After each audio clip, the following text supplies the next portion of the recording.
नमस्कार दोस्तों, शिक्षा और संस्कार परिवार की ओर से मैं चंदन कुमार आपका स्वागत करता हूं।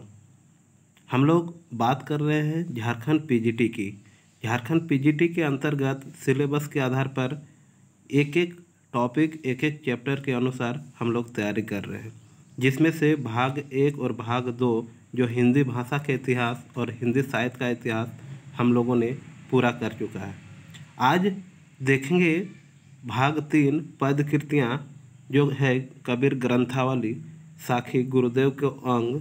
इसके कुल 100 पद पढ़ना है, जिसमें से इस वीडियो में हम लोग देखेंगे पद संख्या 1 से लेकर 25 तक महत्वपूर्ण पदों को। तो हम लोग बात कर रहे थे कबीर ग्रंथावली की, जिसके संपादक हैं डॉक्टर श्याम सुंदर दास, जिन्होंने संपादित किया है। और कबीर ग्रंथावली अपने आप में एक बृहद है, यानी व्यापक है। और ये वीडियो हर उन विद्यार्थियों को देखना चाहिए जो हिंदी साहित्य लेकर पढ़ रहे हैं। चलिए बात करते हैं हम लोग साखी की, गुरुदेव को अंग। सतगुर सवान को सगा, सोधी सही न दाती, हरिजी सवान को हितु, हरिजन सही न जाती। सतगुर कहने का अर्थ है सतगुर अर्थात गुरुदेव जी, समान मतलब के समान कोई सगा नहीं है, सोधी सही न दाती। इसका अर्थ अगर हम लोग जानेंगे तो सच्चे गुरु के समान कोई संबंधी नहीं है, तत्व शोधक साधु के समान कोई दाता नहीं है, दाती मतलब दाता नहीं है, ईश्वर के समान कोई हितैषी नहीं है, हितु मतलब हितैषी नहीं है, और हरि के भक्ति के समान कोई जाति नहीं है। इस प्रकार कवि कहते हैं कि दुनिया में अगर सबसे बड़े कोई है तो वो हैं हमारे गुरु। अगर जिनको गुरु मिल गया, समझिए कि उनका जीवन उद्धार हो गया, उनको और किसी की आवश्यकता नहीं होगी। इसमें अनन्वय अलंकार है। अगला पद में कबीरदास लिखते हैं, कबीरदास ऐसे तो अनपढ़ थे, उनके माध्यम से लिखा गया है, उनके बातों को लिखा गया, उनकी वाणियों को लिखा गया, उनकी सोच को, उनके विचारों को लिखा गया। बलिहारी गुर आपने धो हाड़े के बार, जिन मानिस तय देवता करत न लागी बार। कितना अच्छा पंक्ति लिखे हैं। और कहा गया है इसमें कि बलिहारी गुरु आपने मतलब हे गुरु, मैं आप पर बलिहारी जाता हूँ, मतलब न्यौछावर हो जाता हूँ, अर्थात अपने आप को न्यौछावर करता हूँ। और वास्तव में सच्चे गुरु ऐसे होते हैं जिन्हें हमें मनुष्य से देवता बनाने में भी समय नहीं लगता है। यही तो वास्तविकता है। अगर सच्चे गुरु किसी को मिल जाती है तो उन्हें और किसी की आवश्यकता नहीं पड़ती है। हम मनुष्य हैं और मनुष्य से देवता भी बन सकते हैं अगर हमें सच्चा गुरु मिल गया तो। यह है भक्ति रस और अतिशयोक्ति अलंकार। थोड़ा सा बढ़ा चढ़ा कर बातें कही गई है, इसलिए इसमें अतिशयोक्ति अलंकार लगा हुआ है। अगला और महत्वपूर्ण पद है, सद्गुर की महिमा अनंत, अनंत किया उपकार, लोचन अनंत उघाड़िया, अनंत दिखावनहार। बहुत सुंदर पंक्ति है। इसमें कहा गया है कि सद्गुरु की महिमा अर्थात सच्चे गुरु की महिमा जो है अनंत है। अनंत मतलब असीम है। फिर कहा है अनंत किया उपकार, उन्होंने हम पर अनंत, अनंत मतलब एक अनंत का अर्थ है असीम, और एक अनंत का अर्थ है यहाँ पर बहुत। उन्होंने हम पर अनंत उपकार किए। अनंत मतलब बहुत उपकार किए। उन्होंने अनंत मतलब बहुत सी ज्ञान रूपी नेत्रों को खोल दिया है। अनंत लोचन उघाड़िया, लोचन अनंत उघाड़िया, ज्ञान रूपी नेत्रों को खोल दिया तथा वे, और एक अनंत है, अनंत मतलब इसका अर्थ होता है परमात्मा को दिखाने वाले हैं। गुरु कौन होते हैं? हमें ईश्वर का ज्ञान देने वाले होते हैं, ईश्वर से मिलाने वाले होते हैं। बिना गुरु का हम ईश्वर से नहीं मिल सकते हैं, ईश्वर की प्राप्ति नहीं कर सकते हैं, सच्चे ज्ञान का अर्जन नहीं कर सकते हैं। इस प्रकार गुरु का होना जीवन में अति आवश्यक है। इसमें भी यमक अलंकार और अभंग अलंकार, इसमें भी भक्ति रस है। अगला और महत्वपूर्ण पद है, राम नाम के पट तरे, देवे को कछु नहीं। अर्थात राम नाम कहने का अर्थ है कबीर का राम तो ऐसे अलग था, तुलसीदास का राम अलग है। तुलसीदास का राम वाल्मीकि वाले राम हैं और कबीरदास का राम सच्चे ज्ञान का दर्शन करवाना ही उनका राम भक्ति है, उनका राम है। सच्चा ज्ञान, सच्चा प्रेम ही उनके लिए राम है। राम नाम के पद तरी, अर्थात गुरु ने मुझे राम मंत्र दिया, अर्थात ईश्वर का ज्ञान करवाया। किसका ज्ञान करवाया? ईश्वर का। इस उपकार के बदले मेरे पास देने के लिए कुछ नहीं है।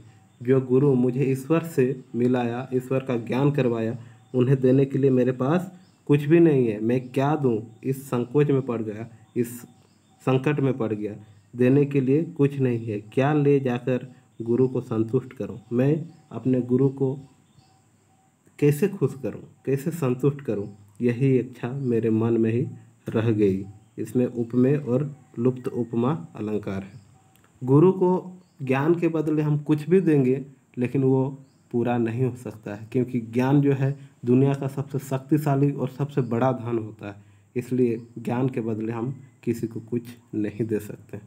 बस गुरु के प्रति आस्था रखिए, यही सबसे बड़ा दान है। इससे बड़ा और दुनिया में दान नहीं होता है। गुरु का सम्मान कीजिए, गुरु के प्रति आस्था रखिए, यही हमारा सबसे बड़ा गुरु के लिए दान है। और एक गुरु भी यही चाहते हैं कि हमारा जो शिष्य हो हमसे प्रेम करे, हमारे मार्गदर्शन पर चले और हमारे प्रति आस्था रखे। इस प्रकार गुरु की यही अपेक्षा होती है। अगला और महत्वपूर्ण पद है, सतगुर के सद के करूं दिल अपनी का साज, सतगुर हम सेव लड़ी पड़िया महकम मेरा बाज। भावार्थ है कि सच्चे गुरु पर मैं अपना सब कुछ न्यौछावर कर रहा हूँ। क्या कर रहा हूँ? सतगुर के सदके करूँ। सद का मतलब न्यौछावर करूँ, दिल अपनी एक साज, अपने दिल को साक्षी मानकर क्या कर रहा हूँ? मैं गुरु के प्रति सब कुछ न्यौछावर कर दे रहा हूँ। और कलयुग की विषय वासना पर हम लड़ रही है। इस परिस्थिति में सच्चे गुरु ही मेरे रक्षक हैं। चकाचौंध भरी दुनिया में, कलयुग की दुनिया में हम समझ नहीं पा रहे हैं कि विषय वासना क्या है, हम किस प्रकार जिए। इस परिस्थिति में सच्चे गुरु हमारे कौन होते हैं? गुरु होते हैं। सच्चे अंग रक्षक कौन होते हैं? गुरु होते हैं। सच्चे मार्गदर्शक कौन होते हैं? गुरु होते हैं। इस प्रकार इसमें मानवीकरण अलंकार है। अगला और महत्वपूर्ण पद है, सदगुर लई कमान करी बाहन लगा तीर, एक जो बाह्या प्रीतिसु भीतरी रहा शरीर। बहुत सुंदर पंक्ति लिखे हैं। कबीरदास जी कहते हैं कि सदगुरु साखी रूपी धनुष से उपदेश, उपदेश मतलब क्या? ज्ञान। कैसे धनुष? साखी रूपी धनुष। उससे क्या करते हैं? उपदेश देते हैं। उपदेश मतलब ज्ञान देते हैं। तो उपदेश और ज्ञान रूपी तीर चलाने, जो हमें ज्ञान देते हैं वही क्या है? उनके लिए तीर है। और कहाँ चलाते हैं? हमारे ऊपर तीर चलाने लगे, किंतु जिस पर तीर पत्थर से टकराकर लक्ष्य से दूर चला जाते हैं।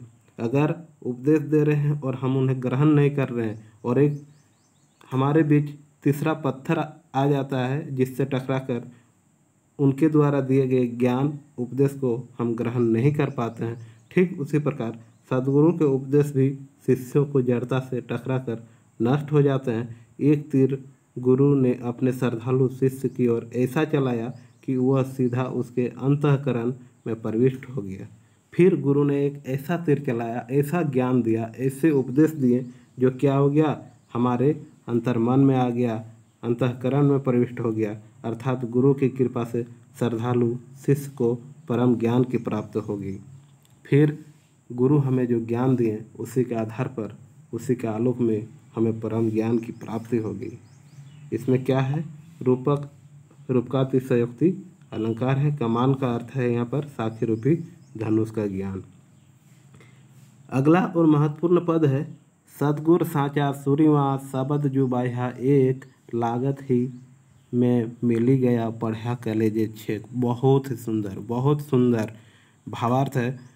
कबीरदास जी कहते हैं कि सतगुरु ही संसार में सूरवीर हैं।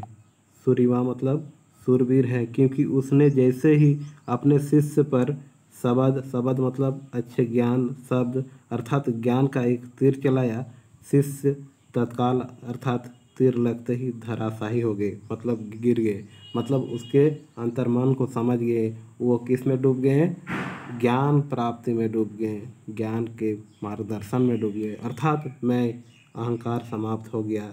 जो हमें एक अहंकार भरा रहता है सभी इंसानों में कि मैं ही सब कुछ हूँ, मुझसे बड़ा और दुनिया में कोई नहीं, इस प्रकार का अहंकार जो है वो समाप्त हो गया। कब? जब गुरु हमें क्या दिए, मार्गदर्शन दिए। मार्गदर्शन दिए मतलब ज्ञान दिए, बुद्धि दिए, सकारात्मक सोच दिया। तब हम लोगों ने जाना कि दुनिया में वास्तविकता क्या है। चकाचौंध भरी दुनिया में वास्तविकता कुछ भी नहीं, सिर्फ और सिर्फ ज्ञान और बुद्धि ही सब कुछ है। प्रेम से रहिए, प्रेम से बातें कीजिए, इससे बड़ा और ज्ञान दुनिया में कुछ नहीं है। इसके हृदय में ज्ञान विरह का छेद अर्थात घाव हो गया।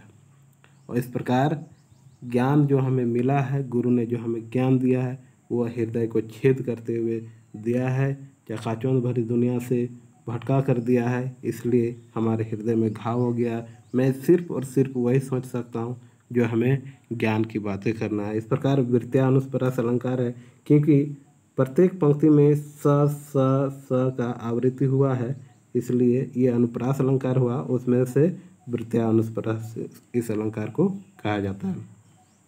तो ये भी पंक्ति बहुत ही सुंदर लिखी है कबीरदास जी ने। अगला पंक्ति यानी अगला पद है, सदगुरु मारिया बान भरी, धरी करी सुधी मुठी, आंगी उघाड़े लागिया, गई दवा से फूटी। बहुत सुंदर। सदगुरु ने सीधा लक्ष्य साध कर पूरी शक्ति से शिष्य की ओर शब्द रूपी बाण चलाया। वह यहाँ हमेशा बाण चलाने की बात कही जा रही है। बाण चलाने का अर्थात वैसे शिष्य जो मार्ग से भटक जाते हैं, जो नकारात्मक प्रभाव में आ जाते हैं, उन्हें बाण यानी एक तीर के समान मारना पड़ता है, ताकि लक्ष्य साध कर उसमें क्या होगा कि एक बच्चे को सकारात्मक विचार उत्पन्न होगी, उसे ज्ञान की प्राप्ति होगी। तो यहाँ बाण का अर्थ है ज्ञान रूपी बाण को चलाना, और जिससे बच्चे का सुधार हो सके, वह वास्तविक जीवन को समझ सके। वह बाण शिष्य की राजसी और तामसी वृत्तियों को भेदता है, हुआ सीधा शिष्य के नंगे शरीर यानी सत्व गुण को संपन्न अंतकरण पर लगता है। इससे शिष्य के शरीर में ज्ञान की अग्नि प्रज्वलित होती है, ज्ञान प्रस्फुटित होने लगती है। संकेत है कि इस आग से विषम वासनाएं भस्म हो गई। जो हम लोगों ने नकारात्मक सोच रखे थे, सब क्या हो जाता है, विषम वासनाएं भस्म हो गई और काया तप कर कंचन बन गई। कंचन मतलब सोना बन गया। इस प्रकार नकारात्मक सोच को बदलकर हम एक सकारात्मक ऊर्जा के साथ, अच्छे विचार के साथ अपने आप को कीमती महसूस कर सकते हैं। इसमें है सांग रूपक अलंकार। बहुत ही सुंदर पंक्तियाँ लिखे हैं हमारे कबीरदास जी। हंसे न बोले न उन्मनी, चंचल मल्हा मारी, कहे कबीर भित्री विद्या, सतगुरु के हथियार। बहुत सुंदर। न हंसने का मन है न बोलने का मन है, अर्थात क्या है, उन्मनी हो गए हैं। उन्मनी मतलब इस अवस्था को कहा जाता है जिसमें न इंसान हंस पाता है और न ही कुछ बोल पाता है, चंचल हो उठते हैं। इसे भी जानना बहुत जरूरी है। कबीरदास जी कहते हैं कि सदगुरु का ज्ञान रूपी हथियार शिष्य के मन में इस प्रकार बिंद गया है। सदगुरु जो हमें ज्ञान देते हैं, हमारे जो शिक्षक ज्ञान देते हैं, हमारे जो अध्यापक ज्ञान देते हैं, हमारे जो गुरु ज्ञान देते हैं, उससे क्या हो गया है कि शिष्य के मन में इस प्रकार बिंद गया है कि उसकी सारी चंचलता समाप्त हो गई है। जितने भी हम लोग नकारात्मक सोच रखते हैं, जितने भी नकारात्मक विचार रखते हैं, जो हम लोग अनेक भटकाव में आ जाते हैं, सब क्या हो गया, चंचलता समाप्त हो गई। अर्थात अब वह सांसारिक विषय वासनाओं के प्रति उदासीन हो गया है, वह उन्मुक्त उन्मन अवसर को प्राप्त हो गया है और न हंसता है और न बोल पाता है। इस प्रकार की परिस्थिति आ गई है क्योंकि हमारे अंदर ज्ञान की प्राप्ति हो गई है। इस प्रकार इसमें भी रूपकात्सयोक्ति अलंकार छिपा हुआ है। अगला और महत्वपूर्ण बिंदु है यानी महत्वपूर्ण। और एक पद है, गूंगा हुआ बावला बहरा हुआ कान। गूंगा हुआ बावला, गूंगा किसको बोला जाता है? जो बोल नहीं पाता है। और बहरा जो सुन नहीं पाता है। बहरा हुआ कान, कौन बहरा हुआ? कान। पाँव थे, पंगुल भैया, पाँव थे मतलब पैर थे, फिर भी पंगुल, पंगुल मतलब लंगड़ा। सतगुर मारिया बाण। कहने का अर्थ है कि कबीरदास जी कहते हैं कि सतगुरु ने ऐसा बाण चलाया है जो जीव सांसारिक विषय वासनाओं के लिए बावला था, वह गूंगा हो गया है, कानों से बहरा हो गया है, पैर होते हुए भी पंगु अर्थात लंगड़ा हो गया है। व्यंजना है कि उन्मन अवस्था में पहुंचने के कारण उसकी इंद्रियां सांसारिक विषय से विमुख हो गई है। अगला और महत्वपूर्ण पद है, पीछे पीछे लागा जाई था लोक वेद की साथी, आ गए थे सतगुरु मिलिया दीपक दिया हाथी। इस महत्वपूर्ण पंक्ति में कहते हैं कबीरदास जी कि सतगुरु के मिलने से पूर्व, सतगुरु यानी हमारे शिक्षक, हमारे गुरुदेव के मिलने से पूर्व यानी पहले भी लोक और वेद की परंपराओं में बंधकर संसार में व्यर्थ ही भटक रहे थे। इसलिए कबीरदास जी न हिंदू का सपोर्टर थे और न ही मुस्लिम का। उनका मानना था कि संसार में व्यर्थ ही लोक वेद पुराण इस प्रकार की मान्यताओं पर भटक रहे हैं। अचानक रास्ते में गुरु मिल गए। आज ये अच्छी बात मेरे लिए हुई कि मुझे रास्ते में गुरु मिल गए। दुनिया में इससे बड़ा उपलब्धि और कुछ नहीं हो सकता, क्योंकि मुझे गुरु की प्राप्ति हुई है। और उन्होंने जिज्ञासु कबीर के हाथ में ज्ञान रूपी दीपक पकड़ा दिया। व्यंजना यह है कि, व्यंजना मतलब निष्कर्ष यह है कि ज्ञान का दीपक हाथ में आते ही उन्हें संसार की वास्तविकता का ज्ञान हो गया।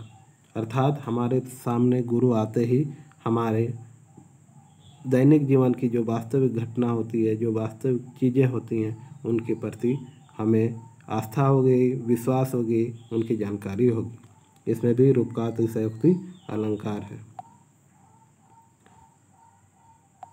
दीपक दिया तेल भरी बाती दई अघट, पूरा किया बिसाहुना बारहवीं बाहुरी न आवे हट। अर्थात गुरुदेव ने ज्ञान रूपी दीपक में भक्ति रूपी तेल भरकर उसमें निधि ध्यासन मतलब ईश्वर के प्रति हमेशा ध्यान में रहना कि अनंत बत्ती जला दी है। फलतः कबीर को सच्चा ज्ञान प्राप्त हो गया। इसलिए कबीर ने इस संसार रूपी बाजार से अपना लेन देन हमेशा के लिए पूरा कर लिया है, क्योंकि अब उन्हें इस संसार में लौटकर नहीं आना है। सभी को पता है, सभी जीवों को पता है, जो जन्म लिया उनका मृत्यु निश्चित है। अर्थात योग एवं भक्ति युक्त ज्ञान से जन्म मृत्यु के चक्र से मुक्त हो गए हैं। इस प्रकार हमें दुनिया में कुछ भी लेकर नहीं जाना है। इसलिए प्रेम से रहना, ज्ञान अर्जित करना, वास्तविक चीज़ों को जानना ही जीवन है। इसमें भी रूपका अतिशयोक्ति अलंकार और सांग रूपक अलंकार है। ज्ञान प्रकाशया गुर मिलिया, सो जिनी बिसरी जाई, जब गोविंद कृपा करी तब गुर मिलिया आई। ज्ञान प्रकाशया गुर मिलिया कहने का अर्थ है कि हे मनुष्य, गोविंद अर्थात ईश्वर की कृपा से गुरु मिले हैं और गुरु की कृपा से हृदय में ज्ञान का प्रकाश हुआ है। ज्ञान प्रकाश या गुरु मिले मतलब गुरु की कृपा से हृदय में ज्ञान प्रकाश हुआ है। इसलिए अब इस ज्ञान को तू भूल मत जाना, अन्यथा तुझे फिर से संसार के चक्र में भटकना पड़ेगा। अगर कोई हमें ज्ञान दे रहे हैं, शिक्षा दे रहे हैं, विद्या दे रहे हैं, तो हमें ग्रहण करना चाहिए, उसे नहीं ठुकराना चाहिए। अन्यथा फिर से संसार के जो चक्र में हर इंसान भटक रहे हैं, ठीक उसी प्रकार हमें भी भटकना पड़ेगा। अगला और महत्वपूर्ण पद है, कबीर गुर गरबा मिलिया, रली गया आटे लोड, जाति पाति कुल सब मिटे, नाव धरोगे कौन। कबीरदास जी कहते हैं कि मुझे गौरवशाली गुरु और उनके ज्ञान के शब्द रूपी मंत्र मिले हैं। कबीर गुर गरबा मिलिया, फलतः मुझे परमात्मा का साक्षात्कार हो गया है। किसका साक्षात्कार हो गया? परमात्मा यानी ईश्वर का साक्षात्कार हो गया है। और मैं इस परम चेतना में आटे में नमक की तरह जिस प्रकार आटे में नमक घुल जाता है, अगर आटा और नमक को मिलाकर सान दिया जाए तो फिर उसमें से निकालना भी मुश्किल हो जाता है कि क्या आटा और नमक को अलग करना भी मुश्किल हो जाता है। अब ठीक उसी प्रकार मेरी जाति पाति कुल सब बंधन छूट गए हैं, अर्थात मेरी सारी सांसारिक पहचान समाप्त हो गई है। मतलब मैं ईश्वर के प्रति विलीन हो गया हूँ। जिस प्रकार नमक और आटा एक में समाहित हो जाते हैं, ठीक उसी प्रकार मैं ईश्वर के प्रति, यानी मेरे ईश्वर कौन, मेरे ज्ञान, प्रेम और सच्चा मार्गदर्शन। अब मुझे किस नाम से पुकारोगे? इनका कहना है कि आप मुझे अब किस नाम से पुकारोगे, अर्थात क्या नाम रखोगे। इसमें प्रतिवस्तुपमा अलंकार है। अगला है जाका गुर भी अंधला चेला खरा निरंध अंधा अंधा ठेलिया दुनिया कूप पड़ंत। कबीरदास की ये 15वां पद है। कबीरदास जी कहते हैं कि जिसका गुरु अंधा अर्थात अज्ञानी, जिसका गुरु अंधा अर्थात अज्ञानी है और जिसका शिष्य भी पूरी तरह अंधा, मतलब कहने का अर्थ है कि अगर आप अज्ञानी के पास जाओगे तो आपको अज्ञानता ही मिलेगी और ज्ञानी के पास जाओगे तो आपको ज्ञान अर्जन करने का अवसर मिलेगा। इनका उद्धार संभव नहीं है। अर्थात कबीरदास जी कहते हैं कि जिसका गुरु अंधा अर्थात अज्ञानी है और उस जिसका शिष्य भी पूरी तरह अंधा है, उनका उद्धार संभव किसी भी हालत में नहीं होता। दोनों अंधे यानी दोनों अज्ञानी एक दूसरे को ठेलते हुए आगे बढ़ते हैं और नेत्रहीनता यानी अंधे लोगों की यानी अज्ञानता के कारण विषय वासनाओं के कुएं में गिर जाते हैं और नष्ट हो जाते हैं। आपका हमारा जो इस चैनल में शिक्षा और संस्कार नामक चैनल जो है, जो मैं चंदन सर आपको जितना हो सकता है अथक प्रयास करके अपने राइटिंग में हस्तलिखित नोट्स बनाकर आपके लिए जो मैं इस प्रकार का PDF उपलब्ध कराता हूँ और आपको पढ़ाता हूँ, ये आपको कैसा लगता होगा। आप अवश्य एक कमेंट, छोटा सा प्यारा सा कमेंट के माध्यम से मुझे सुझाव अवश्य देंगे। इसके बाद अगला बिंदु यानी अगला पद है, ना गुर मिलिया ना शिष्य भया लालच खेलिया डाव दुनियो बड़े धार में चढ़ी पाथर की नाव। अर्थात जिसे न तो तत्वज्ञानी गुरु ही मिला और न जो स्वयं ही जिज्ञासु शिष्य बन पाया, ऐसे गुरु और शिष्य दोनों ही लालच के वशीभूत होकर एक दूसरे को धोखा देते हैं। फलतः इस संसार रूपी सागर को धोखे के पत्थरों से भरी अंतःकरण रूपी नौका से पार करने के प्रयास में अंत में भव सागर में ही डूब गए। बहुत ही सुंदर पंक्तियाँ थी। उसके बाद अगला है, 64 दीवा जोई करी 14 चंदा माही तिही धरी किसको चानी नो जिही घरी गोविंद नहीं। 64 दीवा अर्थात किसी के पास 14 चंदा अर्थात 14 विधाओं, इसमें 64 दीवा मतलब 64 दीवा और 14 चंदा। 14 चंदा अर्थात 14 विद्याओं, मान्यता है कि 14 विद्याओं और 64 दीवा अर्थात 64 कला, 14 विद्या और 64 कला का ज्ञान क्यों न हो, किंतु यदि वह ईश्वर का स्मरण नहीं करता, आप कितना भी ज्ञानी हैं और आप ईश्वर का ज्ञान नहीं है आपके पास, तो भला उसके हृदय में किसका प्रकाश हो सकता है, अर्थात किसी का नहीं। अगर आप एक सच्चे ज्ञानी हैं, सच्चे प्राणी हैं, तो आपको ईश्वर का ज्ञान होना चाहिए, सभी वस्तुओं से प्रेम होना चाहिए, सभी जीवों से प्रेम होना चाहिए। इस प्रकार आप अपने आप में ईश्वर की प्राप्ति कर सकते हैं, आपके अंदर भी ईश्वर आ सकते हैं। इसमें रूपाक्ति संयुक्ति अलंकार है। फिर है, निस अधिकारी कारणे 84 लख चंद अति आतुर उदय किया तव दृष्टि नहीं मन। कबीरदास जी कहते हैं कि अज्ञान का अंधेरी रात को प्रकाशित करने के लिए जीव ने अनंत व्याकुलता के साथ 84 लाख योनियों रूप चंद्रमा उदित कर लिए, अर्थात 84 लाख योनियों में भटकता रहा, तब भी उस मंद बुद्धि जीव को दृष्टि नहीं मिली, अर्थात ज्ञान प्राप्ति नहीं हुआ, क्योंकि ज्ञान का प्रकाश तो गुरु की कृपा और उनके उपदेश से ही प्राप्त हो सकते हैं। बहुत सुंदर पद है। अगला पद संख्या 19। भली भई जो गुर मिलिया नहीं तो तोर होती हानि, दीपक दृष्टि पतंग ज्यों पड़ता पूरी जानी। कबीरदास जी कहते हैं कि यह तो बहुत अच्छा हुआ कि संसार भली भई बहुत अच्छा हुआ कि संसार सागर में भटकते हुए मुझे गुरु मिल गए। दुनिया में सबसे बड़ा धन, सबसे बड़ा दौलत हमारा कौन है? गुरु होता है, क्योंकि उपदेश मार्ग और अच्छे अच्छे ज्ञान देने वाले कौन होते हैं? गुरु होते हैं। सच्चे मार्गदर्शक होते हैं, जीवन की वास्तविकता का पहचान करवाने वाले होते हैं। मुझे गुरु मिल गए, अन्यथा मुझे बहुत हानि होता। नहीं तो क्या होता? अगर नहीं गुरु मिलते तो मुझे बहुत हानि होती, अर्थात मैं भी अन्य जीवों के समान सांसारिक मोह माया में अपनी पूरी शक्ति से गिर पड़ता और उनकी आग में दीपक की लौ में पतंग की तरह जलता रहता। जिस प्रकार पतंग की दृष्टि निरंतर दीपक की लौ की तरह होती है, फलतः उसी में जलकर भस्म हो जाते हैं। पतंग जिस प्रकार हवा में उड़ती है और फिर कभी न कभी गिर जाती है और कहीं न कहीं भस्म हो जाती है, ठीक उसी प्रकार मैं भी सांसारिक मोह माया की ओर ही दृष्टि लगाकर अपनी पूरी इच्छा शक्ति से उसी में गिरकर जन्म जन्मांतर तक जलता रहता।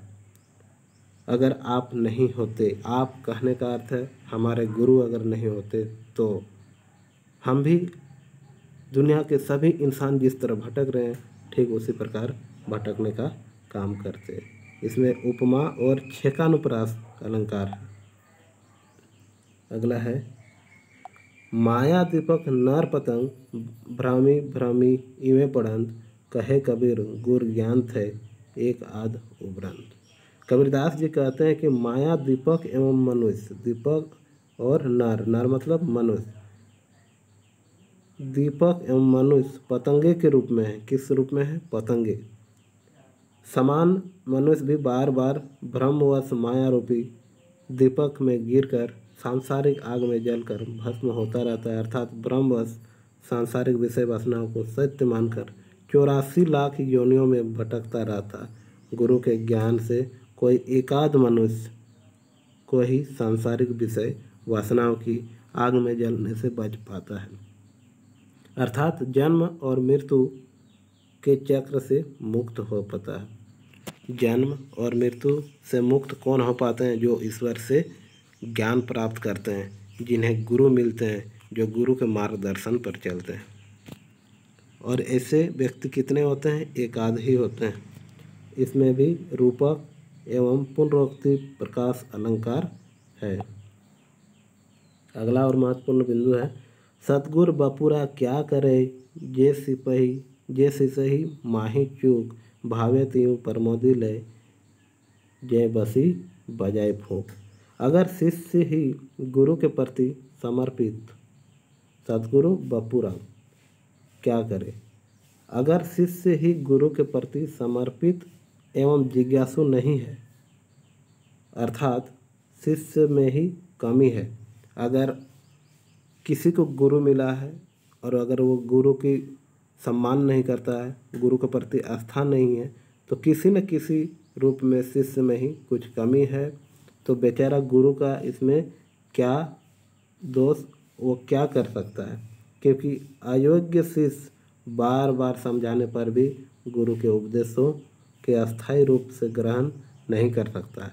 अगर गुरु ज्ञान भी देंगे तो कितना भी दे, अगर शिष्य में कमी है तो वो गुरु के उपदेशों को नहीं मानेंगे, उनके मार्गदर्शन पर नहीं चलेंगे, अर्थात वह वास्तविकता को नहीं जानेंगे, ज्ञान अर्जित नहीं कर सकेंगे और वह एक सच्चा व्यक्ति नहीं बन सकेंगे। उनके पास मानवता नहीं हो सकती है, उनके पास बुद्धि नहीं हो सकती है, उनके पास ज्ञान नहीं हो सकता है अगर कोई गुरु की बातों को नकारता हो या नहीं मानता हो तब।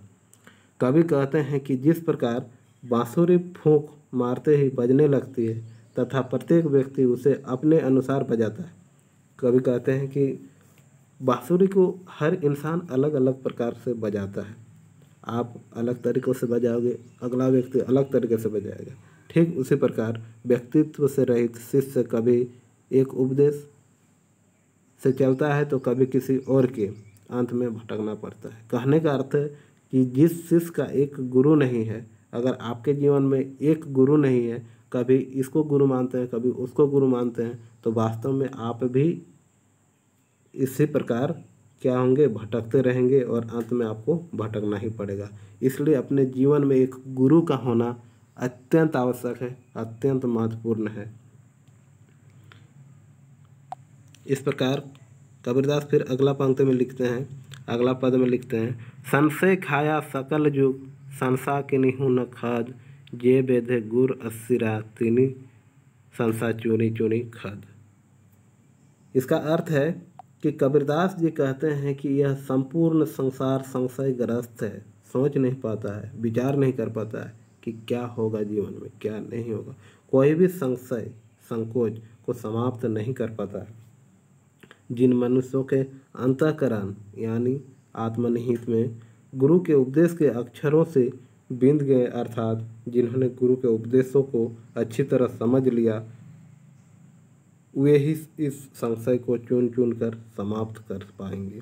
अर्थात गुरु के मार्गदर्शन पर आंख बंद करके चलना ही वास्तविक ज्ञान है। संसार संशयग्रस्त जो है उससे हम तभी छुटकारा पा सकते हैं जब गुरु के मार्गदर्शन पर चलेंगे, आंख बंद कर उस पर विश्वास करेंगे। यही वास्तविकता है, यही सच्चाई है। अर्थात अक्षर तत्व की अनुभूति कर पाए हैं। इसमें वृत्यानुप्रास और पुनरुक्ति अनुप्रास अलंकार है।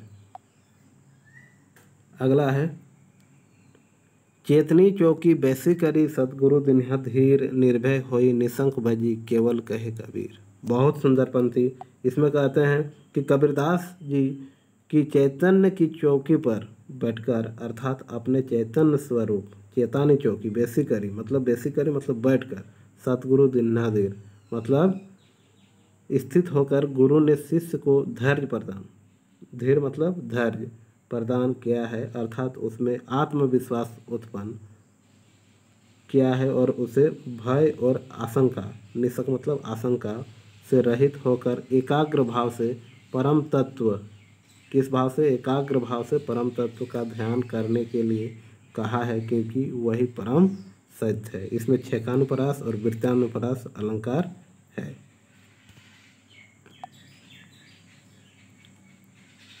सतगुरु मिलिया त का भया, जे मनी पारी भोल, पासी बिंठा कपड़ा क्या करे बेचारी चोल। मतलब कि जिन मनुष्यों के चित्त भ्रमित हैं, कबीरदास जी कहते हैं कि जिन मनुष्यों के चित्त भ्रमित हैं उनमें गुरु के प्रति श्रद्धा और समर्पण का अभाव है। अगर वो वास्तविक ज्ञान को नहीं जान रहा है, उनके पास अज्ञानता है, वो भटकाव में आया है, दिग्भ्रमित है, तो वैसे मनुष्य चित्त भ्रमित है, उनमें गुरु के प्रति किसी भी प्रकार से न श्रद्धा रहेगा, न समर्पण रहेगा, न आस्था रहेगा। उन मनुष्यों को सद्गुरु मिल भी जाए तो उन्हें ज्ञान प्राप्ति नहीं हो सकता, क्योंकि उनके मन में, उनके मस्तिष्क में, उनके हृदय में नकारात्मक ऊर्जा समाहित होती है। यदि वस्त्र रंग चढ़ाने से पहले ही मैला हो चुका है, अगर किसी भी वस्त्र को रंग चढ़ाया जाए तो उससे पहले ही वो मैला हो चुका है, अर्थात फट चुका है, तो उसमें सुंदर रंग देने वाला मजिट बेचारा क्या कर सकता है। इस प्रकार विषय वासनाओं में भटके मनुष्य को सद्गुरु भी मिल जाएगी, कितना भी ज्ञानी व्यक्ति मिल जाए, फिर भी उस नकारात्मक ऊर्जा वाले व्यक्ति पर अगर गुरु के प्रति आस्था नहीं है, वह समर्पण नहीं रखता है, श्रद्धा नहीं रखता है, तो गुरु कितना भी ज्ञान दे वह उल्टा ही समझेगा, उनके बातों को नहीं मानेगा। इस प्रकार वह दिग्भ्रमित रहेगा और सद्गुरु भी ज्ञान का प्रदान नहीं कर सकता। इस प्रकार गुरु भी उन्हें ज्ञान नहीं दे सकते। इसमें दृष्टांत अलंकार है। अगला और आज का अंतिम पद, बूढ़े थे परी उबरे गुर की लहरी चमंकी, भेरा देखा जर जरा तब उतरी पड़े फरंगी। भावार्थ है कि कबीरदास जी कहते हैं कि हम तो इस संसार रूपी सागर में डूबने वाले ही थे। गुर की लहरी में क्या करने वाले, डूबने वाले थे, किंतु गुरु कृपा की एक लहर हमें दिखाई दे गई। क्या दिखाई दी? गुरु की कृपा, मतलब हमारे मन मस्तिष्क में एक उत्पन्न हुआ कि गुरु के शरण में जाना चाहिए, गुरु के पास जाना चाहिए। तो इस प्रकार की मस्तिष्क में भावनाएं उत्पन्न हुई। गुरु कृपा से तत्काल हमें ज्ञान हुआ कि हम जिन वेद शास्त्र आदि के बेड़े से संसार रूपी सागर को पार करने का प्रयत्न कर रहे थे, वह जो जीर्ण शीर्ण है, अतः हम तो तत्काल उससे कूद पड़े। अभिप्राय यह है कि केवल गुरु कृपा से ही भवसागर पार किया जा सकता है। अगर हमें भवसागर जीवन रूपी इस जीव से उद्धार पाना है, वास्तविक ज्ञान को जानना है, तो इसके लिए सबसे पहले हमें गुरु के शरण पर जाना होगा। ऐसा कबीरदास जी कहते हैं। गुरु के बिना पूरा जीवन अंधकार है। इस प्रकार आज का जो ये हमारा वीडियो था, शिक्षा और संस्कार के माध्यम से, शिक्षा और संस्कार के परिवार से आपका जितना भी महत्वपूर्ण तथ्य थे, जितना भी हो सका मेरे ओर से कोशिश हमने किया आपके लिए। इस प्रकार के आगे की वीडियो को आप देखते रहें। और अभी तो कुल हम लोगों ने 1 से लेकर 25 पद किए हैं। कुल हम लोग को 100 पद करना है। कितना? 100 पद। हमारे जो सिलेबस है यानी पाठ्यक्रम में है, पाठ्यक्रम पीजीटी जो पाठ्यक्रम झारखंड के हैं, उसके अंतर्गत 100 पद पढ़ना है। कबीर ग्रंथावली डॉक्टर श्याम सुंदर दास से संपादित जितने भी 100 पद हैं, उन्हें हमें पढ़ना होगा, तभी इससे संबंधित एक भी प्रश्न छूट नहीं पाएगा। ठीक है, तो इस प्रकार वीडियो में अंत तक बने रहने के लिए आपको बहुत बहुत धन्यवाद। अगर आप हमसे संपर्क करना चाहते हैं तो हमारा कॉन्टैक्ट नंबर है 86 51 11 71 75। इस नंबर में आप व्हाट्सएप करेंगे और आपको मैं अपने स्तर से जितना भी हो सके मदद कर सकता हूँ उतना करूँगा, क्योंकि आपका सहयोग करना हमारा मूल उद्देश्य है। आपकी सफलता का मैं कामना करता हूँ। आप एक सफल शिक्षक बने, यही शुभकामनाओं के साथ मैं आज की वाणी को विराम देता हूँ। वीडियो में अंत तक बने रहने के लिए आपका बहुत बहुत धन्यवाद।